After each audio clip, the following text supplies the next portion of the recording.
کیسا ہے کہ سابق ایکسین سٹی ڈویژن 1 چودھری امتیاز کے چیف آفس تبادلہ کے بعد بطور ایکسین اپنا چارج سنبھالنے والے طارق رسول کو ساتھیوں دوستوں کی جانب سے مبارکبادوں کا سلسلہ جاری ہے۔ گیپکو پیغام یونین کے ریجنل چیئرمین جویز ڈار نے اپنے ساتھیوں regional secretary Mian Asghar, regional senior deputy chairman Sajid Iqbal Dar, Murtaza Nagra, Ramzan Gujjar, Abdul Rasheed میوں، مظفر حسین، آصف گجر، میاں عثمان، رانا ناصر، کامران اور شہباز کے ہمراہ ایکسین سٹی ڈویژن 1 طارق رسول سے ان کے دفتر میں ملاقات کی ہے اور ان کو ایکسین کا کرم دان سنبھالنے پر بھرپور خوشی اور مسرت کا اظہار کرتے ہوئے مبارکباد دی ہے۔ ان کو پھولوں کے گلدستے اور مٹھائی پیش کی ہے اور ان کی مستقبل میں مزید کامیابیوں کے لیے اپنی نیک خواہشات کا اظہار کیا ہے۔ اس موقع پر senior deputy chairman Sajid Iqbal Dar نے اپنے عہدیداروں کا ایکسین طارق رسول سے تفصیلی تعارف بھی کروایا۔ ملاقات کے دوران پیغام یونین کے ریجنل چیئرمین جویز ڈار نے ایکسین طارق رسول کو گیپکو کی ترقی کے لیے کیے جانے والے تمام تر اقدامات کے حوالے سے اپنے تعاون کا بھرپور یقین دلایا، جبکہ دوسری جانب ایکسین طارق رسول نے مبارکباد دینے اور نیک خواہشات کا اظہار کرنے پر پیغام یونین کے تمام عہدیداران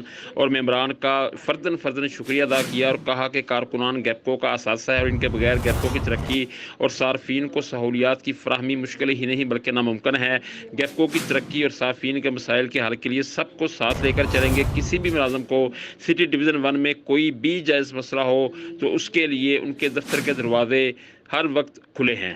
جی